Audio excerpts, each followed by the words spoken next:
พอเจริญพรสวัสดีสบายดียมพ่อยมแม่พี่ทุกท่านทุกคนนะครับที่กำลังติดตามรับชม YouTube คนต่างถิ่นสตูดิโอหรือว่าหลวงพี่เองเนาะอันนี้อยู่บ้านเนาะกลับมาจามบ้านพอดีได้4 วันแล้วเนาะเมื่ออื่นตอนเช้าก็สิกลับแล้วอยู่บ้านหลวงพี่ฝนตกเด้อทุกคน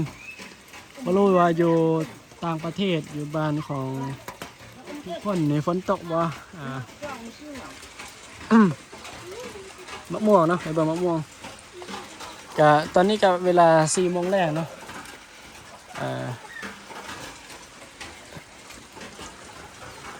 นี่สิพามาเบิ่งยายเนาะยายหลวงพี่นึ่งข้าว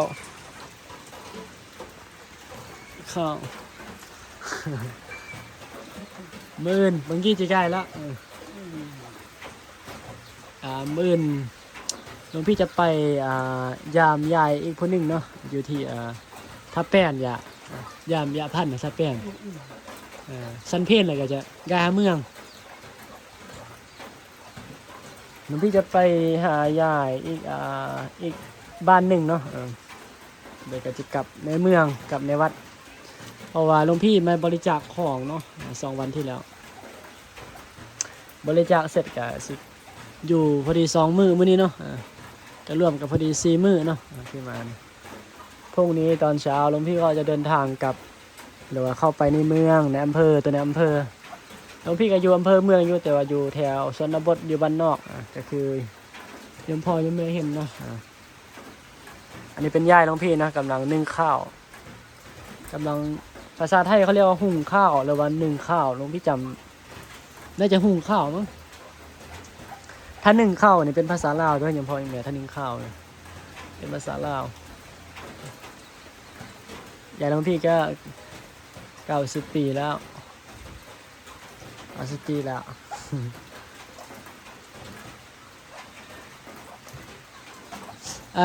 อยู่ประเทศลาวนะตอนนี้เฮ็ดออกได้ยังพอยังเหมือนแต่ว่าบ้านอื่นนี่ออกแต่บ้านหลวงพี่เพิ่นออกบ้านหลวงพี่นี่จะออกแต่เฮ็ดขาวเนาะส่วนเฮ็ดโตที่เอิ้นว่าเฮ็ดขนหรือว่าเฮ็ดปวกนี่เฮ็ดปวกบ่อยากบอกเท่าเนาะ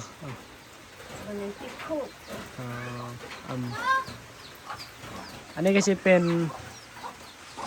ยายหลวงพี่เนาะกำลังเดี๋ยวก็สิป้องแล้วซิกเมื่อกี้แล้วนี่นะอยู่ลาวก็ดังไฟประมาณนี้วิถีชีวิตคนบ้านนอกเพราะว่าลำบากลำบากการยัดเนี่ยหลวงพี่ไม่ค่อยมันลำบากหลายอย่างนะสำหรับหลวงพี่นะหลวงพี่อยู่วัดตั้งแต่น้อยนะบ่เคยจะอยู่บ้านแบบเป็นอาทิตย์บ่อยู่บ่ได้เนาะสูงสุดก็5 วันก็ดนละอันนี้ก็เป็นก็น้องห้อง4เข้าด้วยเนาะยังพอยังไงห้อง4เข้าอันนี้เป็นบ้านของพี่ชายหลวงพี่เนาะส่วนหลังนู้นเป็นบ้านหลวงพี่หลังนู้นบ้านหลวงพี่ติดกันนะแล้วยายกับบ้านยายอยู่ลุ่มเนาะอยู่ลุ่มพ้นแต่ยายเรามานึ่งข้าวเดี๋ยวมาเบิ่งหลานนะสิเนาะมาหาหลานอันนี้ก็มาป๊อปปี้เป็นซื้อเอาได้ยังไงเนี่ยซื้ออยู่ในอำเภอเมืองคนละห้อยเปียกมันเปียกบ้านเลยอันนี้จะตอนหน้าบ้านก็จะเบิ่งครับลงไปก็จะเป็นแม่น้ำโขงเนาะแม่น้ำโขงงามเนี่ยหลวงพี่ว่าอันนี้เมื่อวานนี้หลวงพี่ไปเนาะไปพูนบ่ลังโน้หลวงพี่ไปนะที่ไปซื้อของแล้วก็ไปถ่ายคลิปเมื่อวานเนี่ยไปถ่ายเมื่อวานนี้เนาะถ่ายผู้อันนี้เมื่อวานที่ว่าบ้านหลวงพี่อยู่ใกล้ก็คืออยู่นี่เนาะก็อยู่ประมาณนี้บ่เดินขึ้นมาบ้านหลวงพี่เวลาจะไปซื้อของเวลาจะไปอาบน้ำทรงน้ำของพุ่นเนาะไปอาบน้ำคลองค่อนข้างจะลำบากหลายเลยแหละ ลำบากอะไรกะชีวิตบ้านนอกเนาะการเป็นอยู่กะโอ้เราพี่อยู่ดนบ่ได้มันแกเป็นคนบ้านนอกแหละแต่อยู่ดนบ่ได้เนาะเพราะว่าไปอยู่แต่ในเมืองอยู่แต่ในวัดเมืองเนาะบรรยากาศตอนแรงฝนตก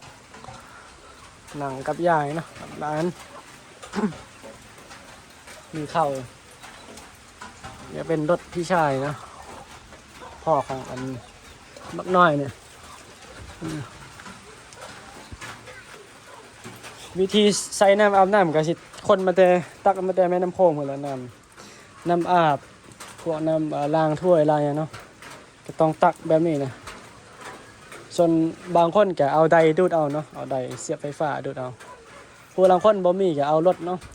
แต่ส่วนหลายนี่จะจ้างเอาเนาะจ้างให้เพิ่นดูดเอาดูดใส่ถังใส่กระตุกใส่กะละมังเนาะฝนตกแล้วอากาศมัน จะค่อนข้างจะหนาวนะตอนนี้นะอากาศหนาวแต่ว่างามเลยบรรยากาศบ้านหลวงพี่นี่งามอากาศนะ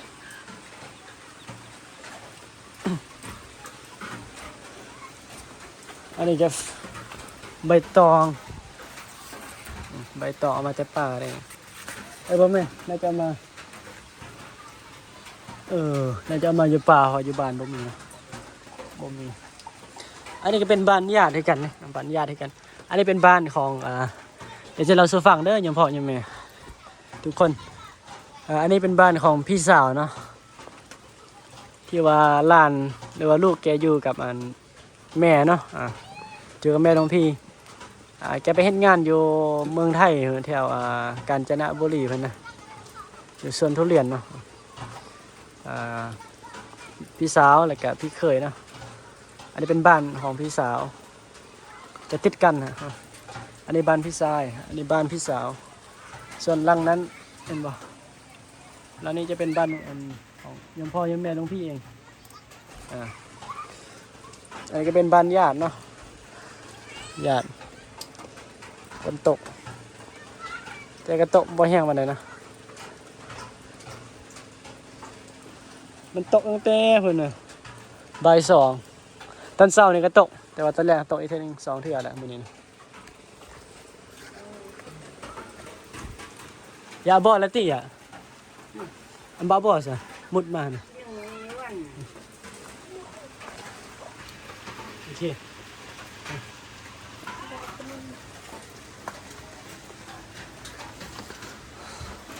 จะถ่ายรูปบ่ากันละถ่ายรูปบ่าถ่ายรูปใหญ่นะ1 2 3อีกรูปหนึ่งโอ้ยไฟไหม้หวดเลย1 2ยิ้ม1 2โอเคอีกรูปหนึ่งถ่ายรูปใหญ่นะ1 2โอเค finish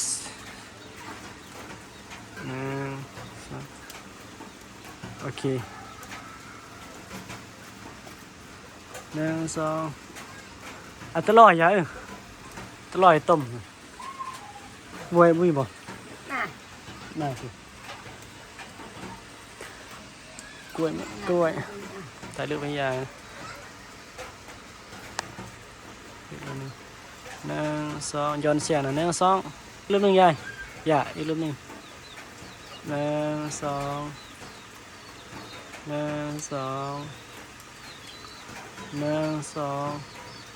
โอเค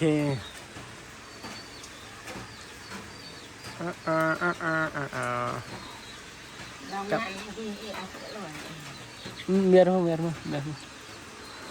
จะมาถ่ายรีวิววิธีการเป็นอยู่เนาะของคนบ้านนอกก็มื้ออื่นก็สิกลับเนาะก็เลยถ่ายคลิปพอดีเลยยายขึ้นมาก็เลยถ่ายคลิปเลยตอนแรกมันจะย่าง5 บาทนะพอดีบ้าเคลื่อนเลยก็เลยถ่ายเลยครับตอนแรกหลวงพี่ว่าจะเดินไปหายายเนาะแต่ว่ายายขึ้นมา5 ล้านพอดีเลยไก่ ไก่แบบเป็นว่าไก่ลาดเนาะไก่บ้านนอกไก่ธรรมชาติเลี้ยงแบบธรรมชาติบ่ได้เอาอาหารเอาให้แบบบ่ได้เอาหัวอาหารให้มันกินเนาะเอาให้แบบเศษอาหารแบบเหลือบ่เอาข้าวเปลือกนั่นเนาะ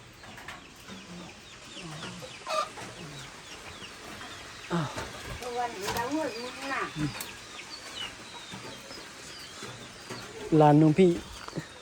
ปองข้าวแล้วเนาะอ๋อเรียบร้อยแล้ว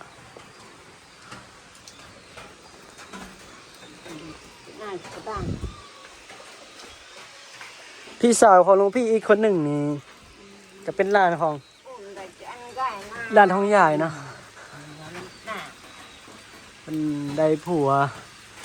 เป็นคนน่ะอย่าเงินเล็กๆเหมือนน่ะเดมสัญญาภูมิมั้งจังหวัดสัญญาภูมิพี่สาวของหลวงพี่ก็เป็นร้านของญาติเนี่ยเอาผัวหรือเอาแฟนเนาะเป็นคนสัญญาภูมินะแต่งงานอยู่พุ่นละอาจจะอยู่พุ่นละยามันก็ได้ติมันก็ได้เมื่อจีกายบางทีนะยันเรื่องเงินลำบากลำบากเงินลำบากอย่างตุ้มอุ้มมาเมื่ออาดเมื่อปกแล้วอย่าตุ้มเลยเดี๋ยวจะrumah masuk nihจะrumah masuk เดี๋ยวประมาณ5 โมงยายบอกเวลาให้กลับเท่านะแต่ว่าตรงที่ว่าจะ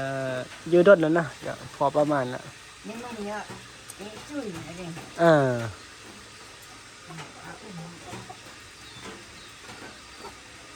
12 นาทีแล้วยังพอยังไหมบางที่ลุงพี่จะถ่ายแบบเร็วๆเกินไปกับพวกเนาะเพราะว่าลุงพี่ว่าคนเบิ่งก็มีกับส่วนหน่อยบ่เป็นส่วนหลายเนาะส่วนหลายกับเบิ่งลุงพี่คิดว่าเบิ่งบ่จบเนาะส่วนหลายนี่ ก็อีไว้แต่มันบังคับกันบ่ได้เนาะ ยังพอยังมีแต่ลุงพี่นี่บางทีก็ท้ออยู่เนาะท้อแบบว่า บางทีลุงพี่ก็ตั้งใจเด้ตั้งใจถ่ายนะเช่น ตั้งใจถ่ายเพราะว่าตั้งใจถ่ายให้จะนำเสนอเนาะนำเสนอวิถีชีวิตของคนบ้านนอกก็คือหมู่บ้านลุงพี่เนี่ยเป็นคนบ้านนอกเนาะว่าเพิ่นใช้ชีวิตอย่างไรเนาะลุงพี่ก็อยากเล่าอยู่ก็เล่าพอที่จะเล่าได้เนาะจะลุงพี่ก็ตั้งใจได้เวลาเฮ็ดคลิปก็ตั้งใจถ่ายอยู่แต่ลุงพี่จะบ่ตัดบ่มักตัดแล้วเนาะลุงพี่จะลงเลยจะถ่ายเรียวๆแล้วก็มาลงเลยเพราะว่าลุงพี่จะพยายามพูดตามสถานการณ์ที่ถ่ายเนาะอย่างพอยังไงก็ทักทายสบายดีคอมเมนต์ลองเบิ่งเนาะ เพราะว่าแต่ละที่จะมันคือว่าเนี่ยเราเพิ่งทำด้วยนะเพิ่งทำช่องด้วยมันก็เลยไม่มีคนรู้จักประมาณนี้มันก็เลยไม่มีคนมาคอมเมนต์มันก็เป็นความจริงเนาะเพราะว่าอีกอย่างผู้ติดตามกับเพิ่ง300ถือว่าจะว่าเยอะนะน้องพี่ว่าเยอะแต่ว่าโยมพ่อโยมแม่พี่ๆทุกท่านเนี่ยจะบ่มาคอมเมนต์ปานใดเนาะเพราะว่าบ่รู้จักพอน้องพี่เดี๋ยวน้องพี่จะแนะนำตัวบ่เนาะนี่น้องพี่เป็นคนลาวเนาะมาเรียนอยู่ไทยฮะอะไรยายเพิ่นบอกว่าจะเอามะม่วงฝากให้เนาะเป็นของเอาไปนำเอามะม่วงให้มือน้องพี่เป็นคนลาวเป็นพระนี่แหละไปเรียนอยู่ไทยอยู่ขอนแก่นได้ยมพอยังไงไปเรียนปี3แล้วไปอยู่ไทย3 ปีแล้วแต่ว่าตอนนี้ปิดเทอมเนาะปิดเทอมกลับมายามบ้านมายามพ่อยามแม่กับยามยายนะยามร้านอย่ามื้ออื่นก็สิเดินทางเนาะหลังจากเพราะว่าหลวงพี่มาเทอมนี้หลวงพี่มาใช้คำว่าปีนี้เนาะมา2 ครั้งแล้ว 2 ครั้งยายกลับแล้วเดี๋ยวยายนี่เดี๋ยวลงไปเด้ออย่าหาเด้อ5 โมงยายเพิ่งกลับแล้วหลวงพี่จะกลับมื้ออื่นเนาะก็แนะนำตัวว่าเป็นพระลาวเนาะเป็นนักศึกษานิสิตลาวเนี่ยไปเรียนมจรเนาะอยู่ขอนแก่นหลวงพี่ก็ดีใจเนาะเป็นบุญวาสนาที่ได้มาเรียนต่อที่เมืองไทยก็เป็นเมืองที่รู้สึกว่าเว้าภาษาลาวก็ได้เนาะในพ่อแม่เพิ่นก็เข้าใจหลวงพี่ก็สามารถพูดภาษาไทยได้อยู่เนาะพูดได้ตั้งแต่เรียนตั้งแต่น้อยตั้งแต่เรียนประถมก็พูดได้แล้วภาษาไทยเพราะว่าคนลาวนี่ 90% สำหรับหลวงพี่นะสำหรับหลวงพี่นี่ใช้คำว่า 100% เลยนักเบิ่งนั่งไทยนะเบิ่งทีวีไทยนะ 100% เลยสำหรับหลวงพี่นะตอนเป็นเด็กเบิ่งอีหยังอาหารทั้งกันก็เป็นอาหารไทยขนมเนาะตัวขนมฟันโออย่างทุกอย่างที่มักกินแล้วก็เป๊ปซี่เนาะที่มักกินนะตอนนี้หน่อยโคลาแต่มาได้ไทยเนาะเป็นหลายมันเป็นภาษาไทยเนี่ยเรียกยังไงนะก็ดีใจเนาะที่แต่ยินดีที่ได้รู้จักนะครับยมพอเมียพี่ทุกท่านทุกคนที่รับชมหรือว่าที่ยังบ่ทันติดตามเทื่อนะก็ฝากติดตามนะหรือว่าติดตามแล้วบางทีก็ขอขอบคุณเนาะคนที่กำลังติดตามอยู่บางทีก็ขอบใจหลายๆขอบคุณมากๆที่พยายามนะถ่ายคลิปบางทีรู้สึกว่าลงคลิป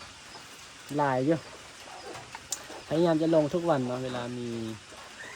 โอกาสในเวลาว่างเนาะเวลาว่างที่จะมาถ่ายเราที่น้องที่อยากเล่าเรื่องเกี่ยวกับชีวิตมากกว่านะเพราะว่าเราเดินทางไปเรียนอยู่ไทยเลยกับบวชแต่ยังน้อยเนาะเกี่ยวกับการเป็นอยู่ในตอนชีวิตยังน้อยบางทีอยากเล่าให้กันถ้ามีคนคอมเมนต์เนาะถ้ามีคนคอมเมนต์บางทีก็อยากทำคลิปเยอะเพราะหลวงพี่จะบางทีจะนำเสนอไปก่อนเนาะถ้ามีคนสนใจก็จะมียอดวิวไลน์เนี่ยเนาะถ้าบางคนสนใจจะเพราะหลวงพี่ก็บ่ฮู้ว่าคนเบิ่งนี่มักหยังพอหลวงพี่พยายามนำเสนอไว้ก่อนเนาะนำเสนอไว้ก่อนเรื่องราวชีวิตหรือว่าการกระทำในตอนนี้เขาทำอย่างเขาเรียนหนังสืออย่างเขาเรียนหนังสืออะไรนั่นแหละเขาเรียนหนังสือใช่ไหมพี่เรียนหนังสือกับเวลากลับบ้านกับถ่ายบรรยากาศในบ้านเลยถ่ายหรือว่าไปชมบอลทันบอลนี่เนาะหรือว่าไปเรียนน้องพี่ก็พยายามจะถ่ายเนาะต่อไปเนี่ยไปเรียนหนังสือน้องพี่ก็จะถ่ายให้ยังพอยแม่เบิ่งอยู่เมืองไทยเนี่ยโอ้สบายเนาะเอาเรื่องถ่ายคลิปบรรยากาศมันจะได้อินเทอร์เน็ตยังมันจะแห้งเนาะเวลาอัพคลิปมันจะเสถียรดีขึ้นมันก็ดีอยู่แล้วเนี่ยโอ้น้องพี่อัพประมาณ2 วันเนาะ ประมาณ2 มื้อจังได้นะคลิปประมาณ20 นาทีเนี่ย20 กว่านาทีหรือว่า30 นาทีนี่อัพบ่ได้เลยน้องเนี่ยอัพได้แต่ว่าต้องใช้เวลา3 วันหรือว่า2 วันเร็วสุด2 วันเนาะพอมันก็ทักทายสบายดีเนาะยินดีต้อนรับยินดีที่ได้รู้จักทุกท่านทุกคนเด้อยังพออยู่เลย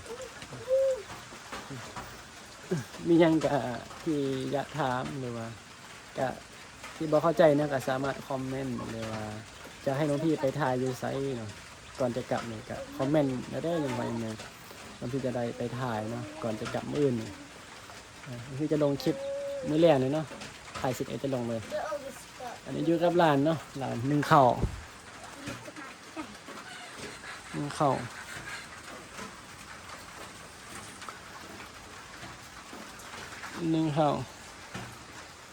เด็กน้อยบ้านนอกสิแล้วปิดเทอมแล้วเนาะ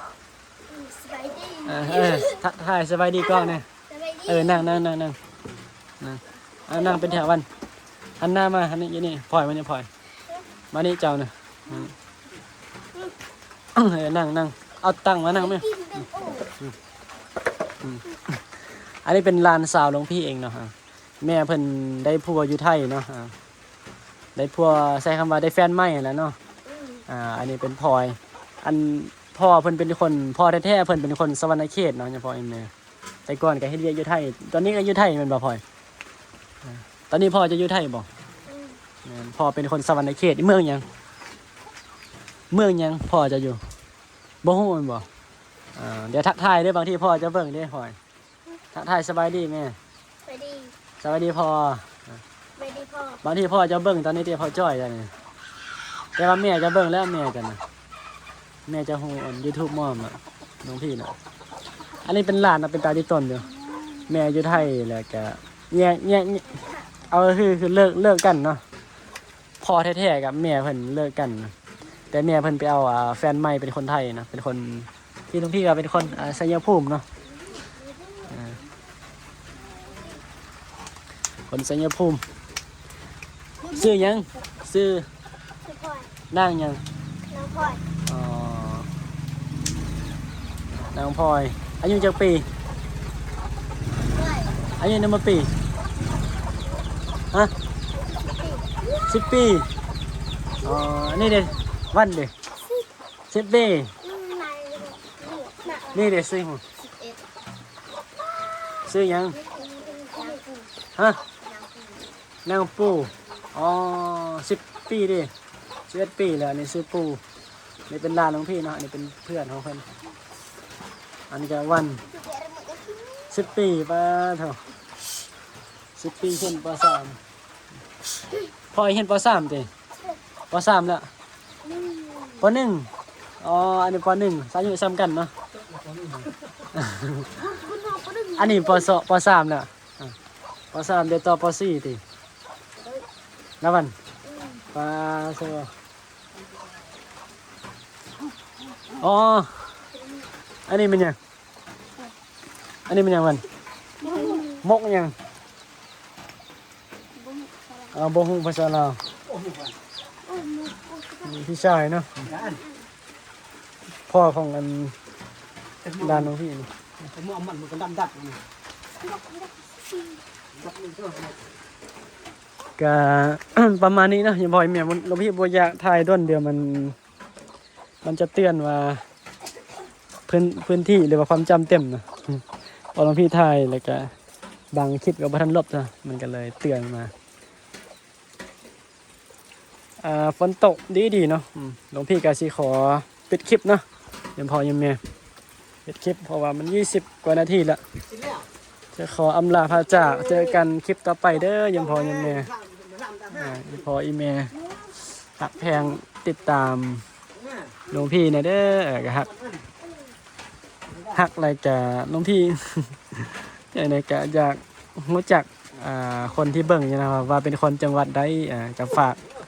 เป็นคนอำเภอใดเมืองใดเนาะเป็นคนถ้าอยู่ไทยก็เป็นคนจังหวัดใดเนาะก็ฝากคอมเมนต์ใต้คอมเมนต์เด้อหลวงพี่อยากอ่านอยู่ว่าโยมแม่เบิ่งมาจากไส